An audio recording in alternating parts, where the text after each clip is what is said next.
My name is... Excuse me. Hello, everyone. Excuse me.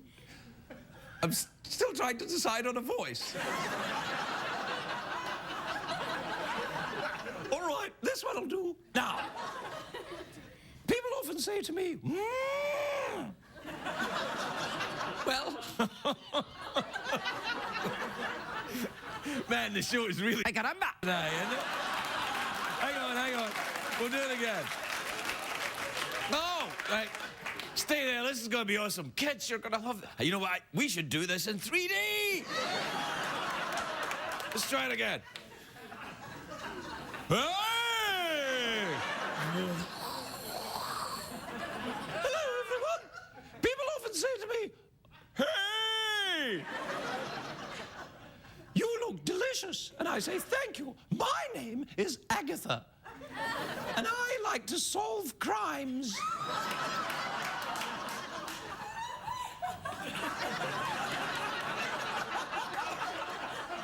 Why, that doesn't make you... Why did you go, yay, for that's the first time it's ever been said? Oh, like Agatha Christie. It's not Angela Lansbury, it's a chicken. Do we have a picture of Angela Lansbury? No, that is an actual picture of Angela Lansbury. Damn it, how long have we been doing this show? When I ask for a picture of Angela Lansbury, this is the picture you put up. Yes! Now, if I ask for a picture of Sir Paul McCartney, this is the picture you put. Right.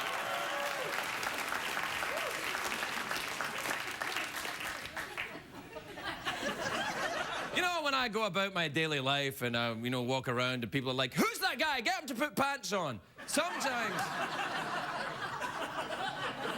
people say to me, Craig, can you do more puppet stuff in the show? We liked it when you did more puppets. And I'm like, yeah, well, I'm trying. But the truth is, I, can't do it very well. No, I can't. It's just that this is a new one I wanted to try. And this one is a pig that's based on the character, actually his name is Gustave Flaubert, and he is a reimagining of the French author who had a contempt for the bourgeoisie. And I thought... Oh, yeah, Craig, like he was the only French author that had a contempt for the bourgeoisie. He was one of them. Anyway, the problem is... I can't remember what it is, but... You know why I'm just very excited? It's National Pecan Day. I'll tell you more about it in a minute. We'll be right back.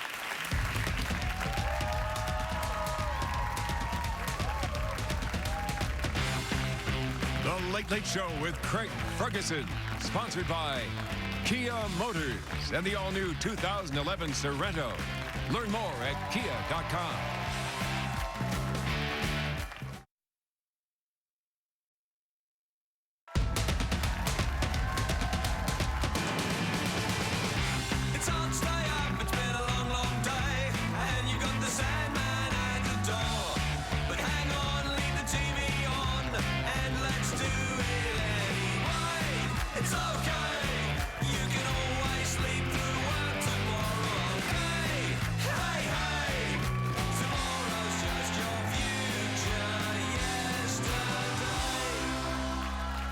Ladies and gentlemen, Craig Ferguson. Hi, how you doing?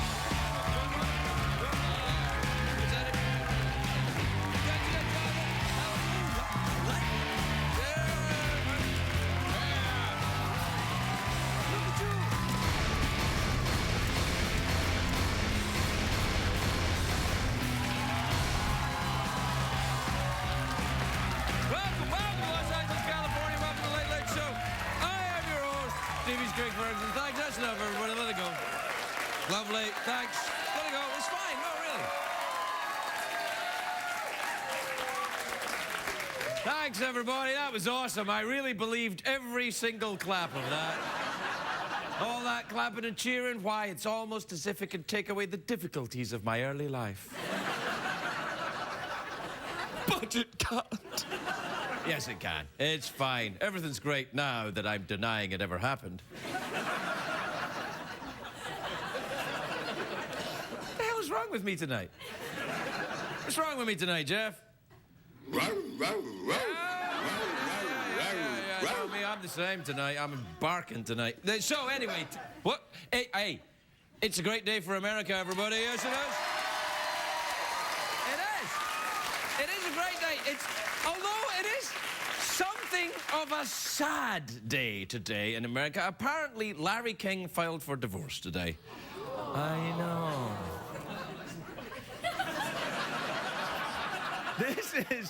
This is divorce number 8. I feel terrible, though. I love Larry King. He's my friend. I love Larry. He's lovely. And he'll have no problems meeting women. He'll be out there. Hey, Toots, you remind me of a pastrami sandwich. Hey, you're hot, you're juicy, you're great with cheese. I'll never finish you.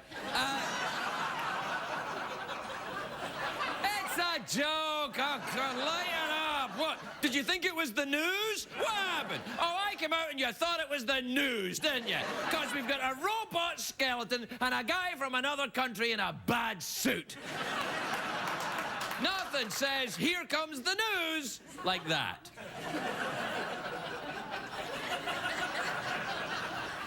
Anyway, there's a very big story today. Everybody's talking about it. I know you're thinking, well, come on, Craig, let's get on with it, so I'll say it.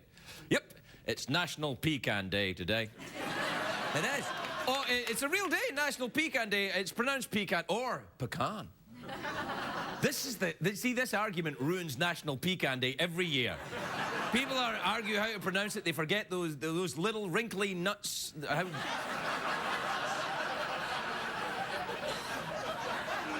They lose sight of National Pecan Day and how great those little nuts taste when they go in my mouth. That's what... Sorry, I won't be making any more lame jokes equating nuts with testicles. I won't do it anymore. I'll put my nuts off in a sack. I'm 10 years old. Anyway, the word, actually, you know, you used to not be able to say nuts. It used to be a curse word. Like back in the 1920s, it was the second worst, no, it was the worst thing you could say. Nuts was the worst. The second worst was dagnabbit. When people riding their big giant bicycles with the big front wheel and the tiny little back wheel, when they crashed them, they would go, ah, nuts, like that. If Quentin Tarantino was making movies in the 1920s, the dialogue would be, say, Mac, nuts, dagnabbit, great Caesar's ghost. It would be like that. You probably have to beep all of that, won't you? CBS is a very old television network. When you say dagnabbit, they're like, huh? Anyway, it's not going to ruin National Pecan Day. First of all, by the way, let's settle on the pronunciation. I have spent time in the South, and the people who farm these nuts call them pecans. It's only pretentious people who call them pecans. So I call them pecans. I also like to say, Alfred, bring the motor car around, would you? And bring my pecans. Put them in a sack.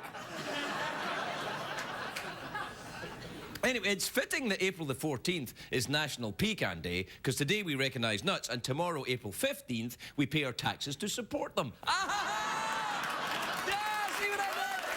Yeah, that was an actual joke. What about that, Jeff? Love it! Yeah, no, what? It was an actual joke. Take that, critics who say that late-night hosts aren't afraid to get political.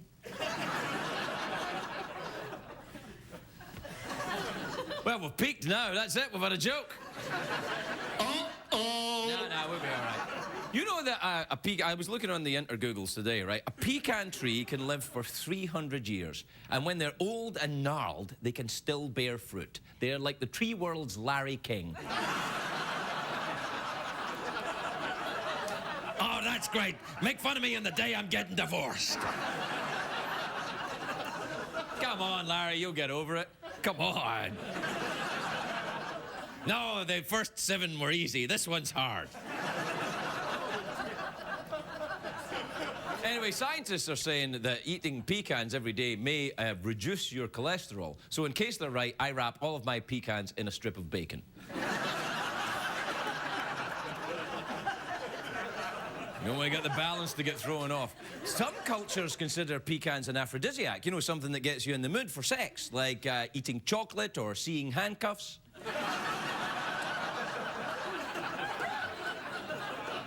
Perhaps that's just me. Call me, Officer Delicious.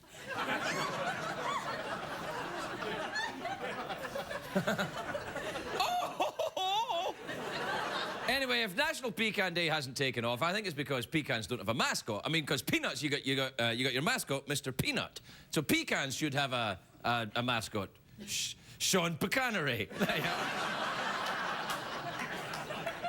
That's right, I stand up for nuts.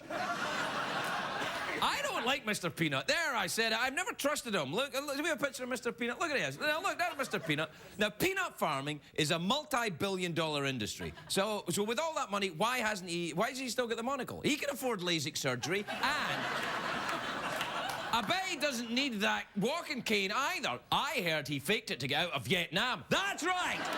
I'm calling Mr. Peanut a draft dodger. Come and get me, hippies.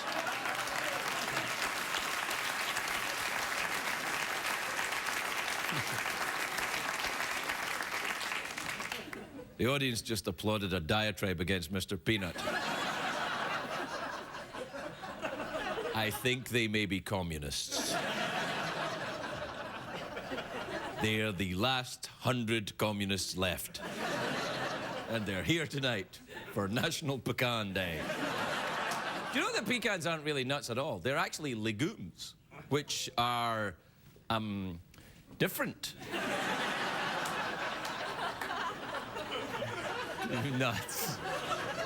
I get bored on the internet. I went off to something else. But, you know, oh, legumes. Asian what? Oh, yeah. So, there you go. Well, we're at the end of the monologue. Time for commercials. You know what? It was really crap tonight, wasn't it? The monologue? I loved it. No, I swear, the worse it is, the better I feel. Because I feel then we're offering an alternative. You know, other television shows, they are all good and well lit and everything. But here, we've got something a little bit different. Although everybody's probably tired now at the end of National Pecan Day. It's a big drinking day in my house, National Pecan Day. How about you, Jeff? You celebrate Pecan Day? Love it! Oh, you do, do you? It's gay, isn't he? I love you, man. He may not be there. No, gay guys don't talk like that. Uh-oh! I think he's just low on batteries or something. All right, well, we have to take a break. Now, we've got a great show, but it's not the one that we're broadcasting tonight. The one we're broadcasting tonight...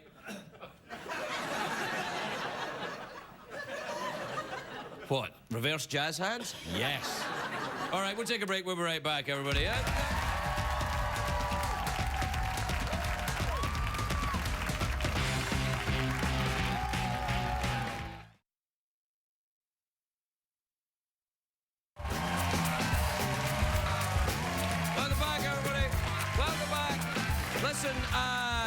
I'm sorry, the show is running late tonight. We're really behind. Apparently, I've been talking too long. Already, we're 3 minutes behind, so we didn't have time for a Spanish word of the day. So, lo siento, everybody. Right? Do we have time for tweets and emails, or should I just say thanks a lot, watch tomorrow?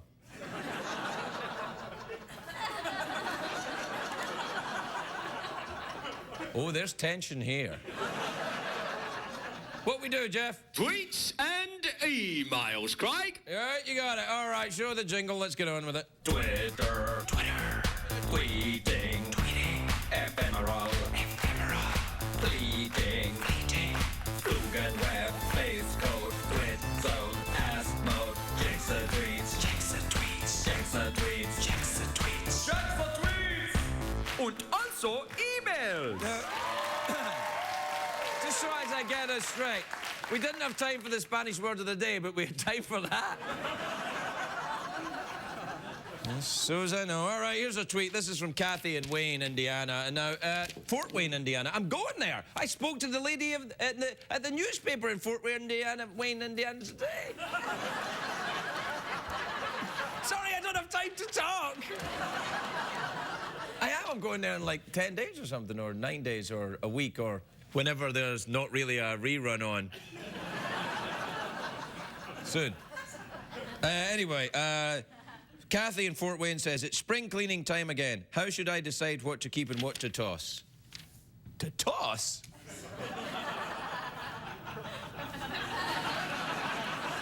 Well, the thing to do is come and see me in Fort Wayne, Indiana, soon. Kathy, and then I'll tell you then. I don't know. What do you keep when you spring clean? I keep all the stuff that's valuable in my house.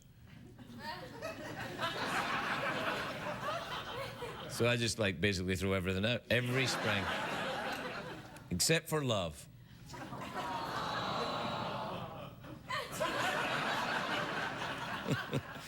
All right. This is from Jake in Howell in Michigan. All right. This is from Sarah in Grand Rapids in Michigan. Oh, I wonder if they know each other. She says, Dear Craig, my boyfriend is very insecure and starts an argument every time I check my email. Oh, any advice? Yes. When you check your email, what to do is, first of all, send an email to yourself, you know, in a disguised email address as Fabio. Or I'll get Fabio to... Fabio, if you're watching, send an email to Sarah. It's a very distinctive email address. It's just completely black stripe. Just say what a great time you had the other night and how you were surprised at how enthusiastic she was in bed. And then your boyfriend will read that and he'll break up with you. Then there'll be no more arguments when you're checking your email. CBS cares.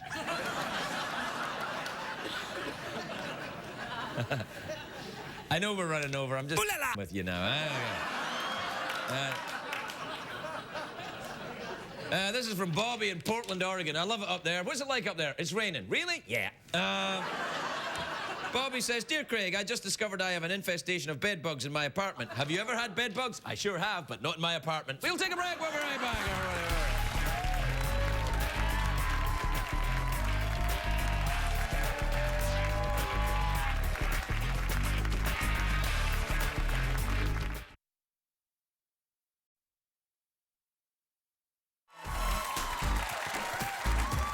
I don't have time for this. Sorry, that's right. I forgot. We're running out of time tonight. Oh, well, let's get through it. Quickly. Get to the ShamWow commercial. My first guest tonight is starring in the Lifetime movie Patricia Cornwell's The Front. I'm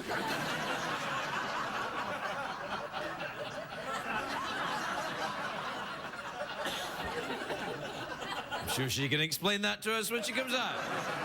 But it's on this Saturday. Where is it on again? Lifetime. Oh, you know me and Lifetime. I never... Actually, Project Runway's on Lifetime. Tim Gunn. Anyway, the movie, Patricia Cornwell's The Front, is on at 9 p.m. this Saturday on Lifetime. Take a look at...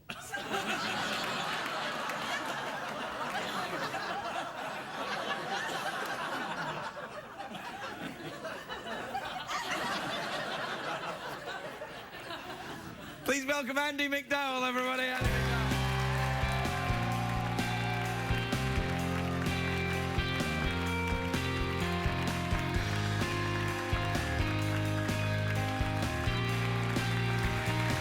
Hi, Andie. Hey, how are you? I'm good. How are you doing? I'm doing just great. You look lovely. Look at your lovely you're green sweet. dress. Thank you, thank you. Are you going to the Kentucky Derby this year?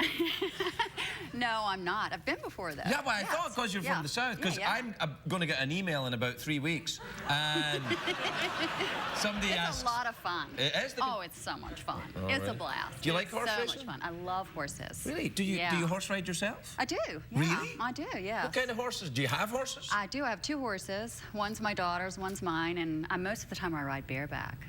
It's really a lot of fun. I do, really. It's my I know favorite. they're doing a stupid joke. It's the truth. Well, me too, though. Right. What kind of horses do you have? Quarter horses. Quarter horses. So that's a quarter...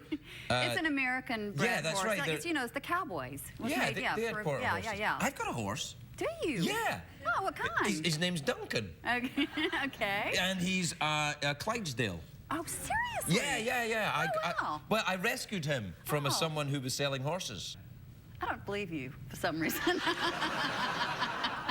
Now listen, tell me about what's happening in that clip, because there's do you make out with that young fellow? I was supposed to kiss him. It was in the script. I was supposed to kiss him, but I was terrified because he's the same age as my son. Right. Yeah, he's 23, and in the script he's actually supposed to be underage. But this woman does whatever she wants to do. She doesn't really think that way. Right. So my character didn't care, but I did care. Right. So I discussed it with the director, and we came up with this, which I thought was a better plan. Because otherwise, my children would have been mortified. I mean, they would have been disgusted. What about the poor kid who's thinking, I'm going to make out with Andie MacDowell? He was so cute. Yeah. And he's a great actor. He's a really great young actor. Dane DeHaan. He's gonna go places. But he was really cute. What's because that night, because the night that we were doing it, because we worked nights. Right. And it was really late. And he kept saying, so we're getting ready to do our kiss scene, you know. And I'm thinking to myself, yeah, I know. We're going to do our kiss scene.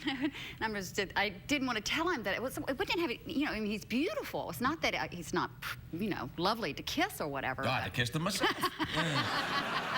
He is pretty. He's beautiful. Yeah, go on, yeah. But I just, you know, I don't know. I don't know. I think you should listen up a little bit. He was 23. 23. He's this is probably an early job for him. He's thinking, I'm going to kiss Andie MacDowell That's in what this I think job. he was thinking. Yeah, I was sitting there thinking. He was probably thinking as well, once I kiss her, then things will go crazy. That's what I'd have been thinking at 23, I think. Actually, exactly what I was thinking at 23. So, listen, tell me this. The case, it's Case Carpeta Mysteries, is that what it is? No. These are 2 that she did. They're on their own. Right. At Risk in the Front. At Risk was last Saturday night. The Front is this Saturday night at 9 o'clock on Lifetime. Right. And these were only these 2 books, unfortunately, because I had the most fun playing this character. I've never gotten to play a character that was like this before. I mean, what does she do? Does she solve crimes? She's running for governor. She sleeps with young men. She's a completely narcissistic, sociopathic person who cares about nobody but herself. Well, you can't get that in Hollywood. You ever met anyone like that? Gee, there's never been anyone here like that. Who could you even be talking about? But I like Patricia Cornwell's books. She's a great writer. Yeah, she's a great writer. Do you read the crime books? I have read them. Yeah, I have read them. Yeah. But that's not your thing then, crime books? Only when I don't feel really good. I lay in bed and read crime books when I don't feel good. I don't know what that is about. No, that's when I do it, which is a lot. I read a lot of crime books. I'm like, What about, what do you read then? What do you enjoy? I read a lot of Jungian stuff. Carl Jung. I enjoy a bit of Carl Jung. Yes. You like Jung, don't you, Jeff? Love it! Yeah, he's all about the collective unconscious, Jeff. Yes. And being conscious. Huh? And being conscious. Being conscious yes. within the collective unconscious. Yes. And your dreams and all that. Yeah. Do you study your own dreams? I do study my dreams. Do you really? I do. What have you learned about yourself? Okay, recently I had this one dream where there was a wall on either side of me, and there were a railroad track here and a railroad track here, and I was in the center of these 2 walls with a baby, and I was trying to take care of the baby, and I knew that I couldn't let the baby go on either side of the wall because of the railroad tracks, but I could see ahead that it was in the distance, it was going to be okay. And so what we came to the conclusion is right now I need really nice boundaries because otherwise I'm going to be in danger. Do you think it was about kissing the young man? Maybe. Put up those walls. Yeah, yeah. You know? Oh, don't kiss the 23-year-old. Don't kiss the young man. No telling what's going to happen. Yeah, no. Yeah, no, that's quite interesting. I like dream analysis. Yeah, it's interesting. I have the same dream every night, though. Oh, come on. True, every night. Seriously? Yep. Oh, you're just not telling the truth. How do you know? Well, tell me what it is. Every night I dream I'm holding a fish. And what does that mean? It means that I've read the book Catch-22. Because in the book Catch-22, there's a character who says, every night I dream I'm holding a fish. Okay. Yeah. I can't remember who it is, the character in the book. Oh, never mind. It might not even be true. I might have made that up. What do you think, Jeff? But you know what? What? It makes me think of, What? those are the kind of guys that I always fall for. Crazy people? No, guys that like read books and then say, you know, things like that. Oh, yeah. And it's all like predetermined. That's why I'm reading Jungian, so I'd be sure I don't do that anymore. I want to be very conscious so I can like catch them when they say stupid things like Well, that. that's not in this. No. That's not in the spirit of Jungian investigation, is to stop guys who are hitting on you. That's not why Carl Jung dedicated his life to the study of whatever he studied. No, maybe it is. But it's, you know, to be aware, you know. Yeah. All right. Are you in therapy? Do you go to a Jungian I therapy? do go to a therapist. Yeah, I like it. Yes. I go do it too. Oh, good. I'm so glad you admitted that. Because otherwise I feel really stupid. No, I don't think it's a secret that Oh, good, I need okay. No, I enjoy it. I think it's lovely fun. I get to talk about what annoys me for an hour, and somebody has to go, yeah. And then they don't divorce me at the end of it. Yeah. Do you? Is it a Jungian therapist you go to? Yes. Really? Yeah. It's very strict Jungian then, because some of them Yes, are. Really? because he's given me all these books so that I could understand the therapy and the process too. Right. So it's really dense stuff though. You know, sometimes if I read it right before I go to bed, I'm out. Like, you know, Yeah, that kind of works for me as well. Read something it really puts that, you to sleep. Yeah, Oh my you're like, gosh, "Wow." it's just ooh. Well, you don't want anything too riveting. No, not Because you'd before be you up go all to night sleep. reading it. Yeah, Yeah. exactly. Yeah. Exactly. Yeah. Well done, academics. Well, we're out of time, which is, well, we're not it was out of so time. I fast. mean, it's just a segment. You and I will probably go on for years to come. Good. Yeah. Okay. Yeah. Hey, I know. Want to do an awkward pause? Okay. All I'm right. a little worried, but No, yeah. no. Okay, It's what we do. It's a kind of a tradition here. Okay. Every now and again, if I have a very good actor or actress here, I like to do an awkward pause. You just say that just because then I'm going to do it because you just said that. Oh, no. Okay, but what is it? I've What done is an it? awkward pause with Dame Judi Dench. Okay. So that's really going to make me do it. But No. what is it? What is it? Well, we just have an awkward pause. So like we do something weird with our bodies or something? No, we just... Well, we could do that after the awkward pause, but what we do is we embrace the discomfort of the falseness of late-night television. Allow me to demonstrate. Okay.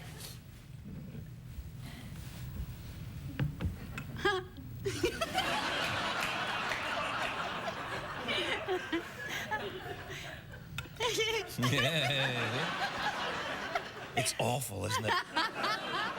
You know.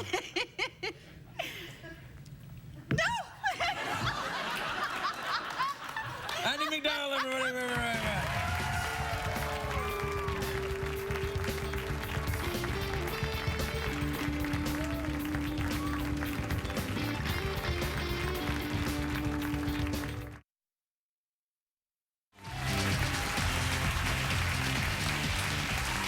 Welcome back, everybody. Welcome back. I got no time for mucking around. We're going way over time tonight, so just let's keep going. My next guest is a two-time reigning IndyCar Series champion. Please welcome the glory that is Dario Franchitti, everybody. Dario Franchitti.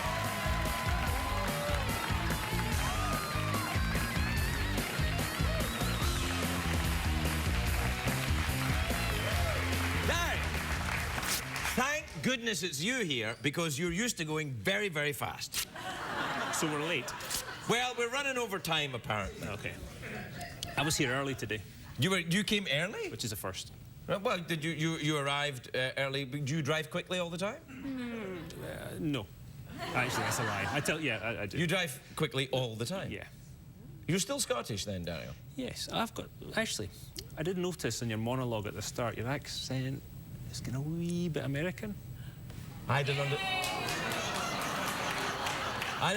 get any of that. Did you get any of that? It's possible. I've been here for 15 years, so, you know, some of it's going to get through. And when I go to Scotland, the people say, oh, you sound like you're an American. And I'm like, well, I've lived there for 15 years. You know, if I lived in France, I might pick up a word here or there, you know? One or two. Yeah. Are you saying that, are you angry at me? No, not at all. Right. Mine goes all over the place.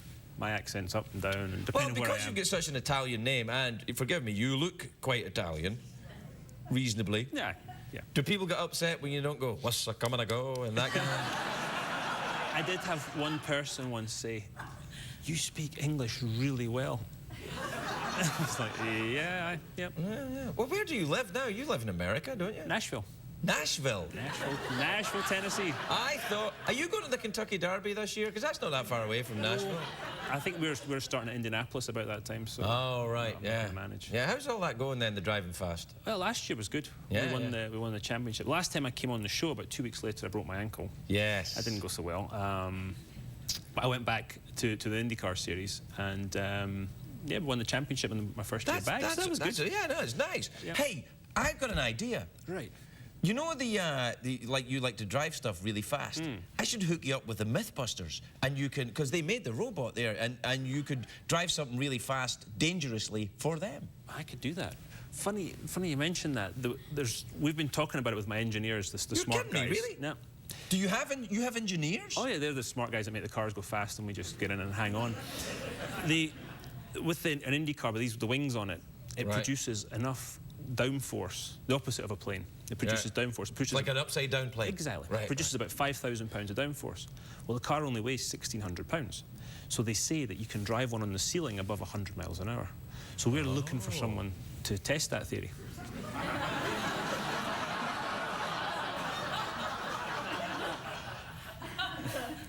Now that's what I call proper suction. Yeah, that would be. Are you going to do it then? Well, I've had a couple of cars upside down in the past, and it's not really my deal, but I was wondering if you fancied having a go. No, I couldn't possibly. I'm far too valuable to the CBS Corporation. They would never allow it. Who's going to fill in the gap between, you know, Letterman and the early show, they would say. Is it the early show on CBS? Oh, got it right. Good job.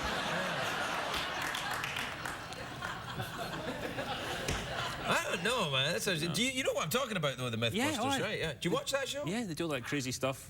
Blow stuff up. I love that. Yeah, well, I've seen the way you drive. Thank you. Have you been back to Scotland much recently? I was back in November. For a while, my brother got married. And, Oh, congratulations. That was good. I was the best man. So I went back in November. Did you give a speech? I did. Didn't upset anybody. My mum was happy, so it was all good. You sure this was a wedding we're talking about? Yeah, I was playing to my audience there. Right. Both my grandmothers were in it, so I thought if I... Do you have family in Italy at all? Do they go? No, they're all gone now. Right, so it's just all Scottish people. All Scottish. Who with Italian names. People don't understand how huge the Italian community is in Scotland. When I tell them, they're like, "Oh no," and I'm like, "Yes, Massive. Yeah, Massive. You can get great food in Scotland for one reason: the immigrant community." Well, Scottish cooking is kind of like Southern cooking. Yeah, a little bit. Yeah, It tastes really good, but it's really bad for you. Yeah, kind of. Although I have to say, I think the South has kind of got it ahead of Scotland in the taste department as well. Yeah, and you might be right. Very, very difficult to get haggis in Nashville. Oh, I'm sure you can. We can get it. You can? Oh, yeah. Do you eat it? I love haggis. Really? I really do. You're full of it. No, I do. I love it. I love haggis. All right. Well, I'll try it again then. Have another go. Yeah. All right. It's lovely to see you again, Dario. We're terribly rushed tonight, so that's it. But we'll do. If you don't mind, we'll do an awkward pause, just very quick one. Okay. All right. Ready? Dario Franchitti, everybody.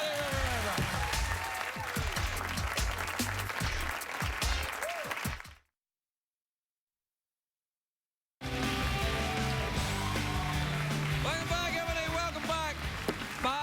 My next next guest are a Los Angeles rock quartet. They're making their television debut performing When My Time Comes from their enormous CD.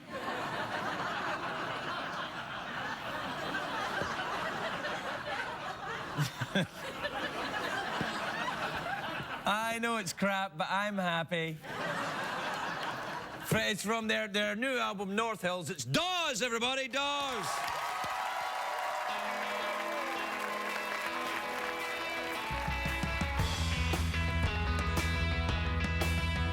There were moments of dreams I was offered to save. I lived less like a workhorse, more like a slave. I thought that one quick moment that was noble or brave would be worth the most of my life. So I pointed my fingers and shouted few quotes I knew, as if something that's written should be taken as true. But every path that I've taken and conclusion I drew will put truth back under the knife. And now the only piece of advice that continues to help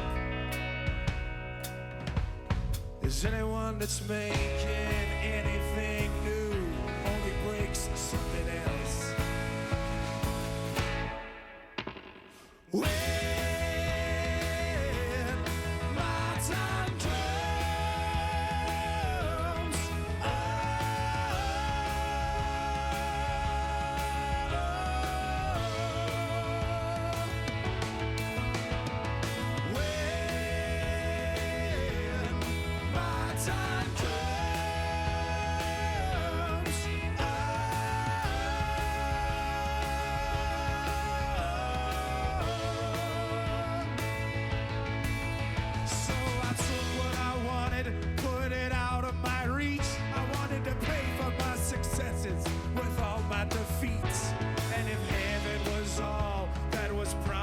to me, then why don't I pray for death?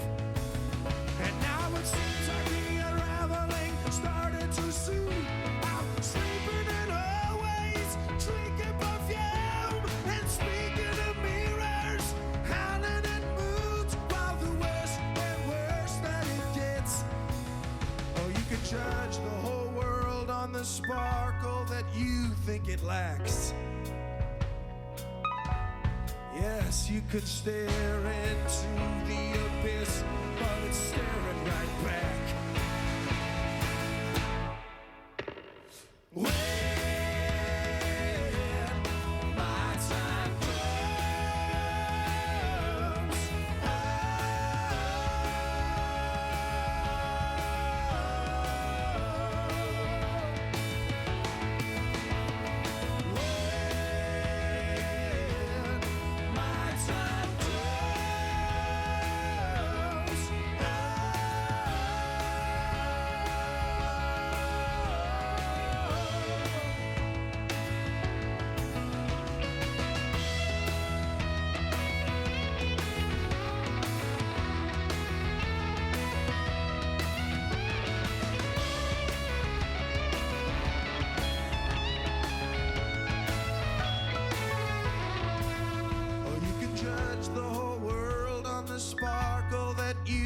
it lacks.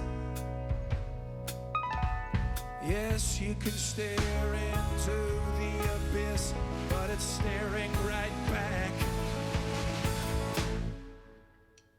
When my time comes,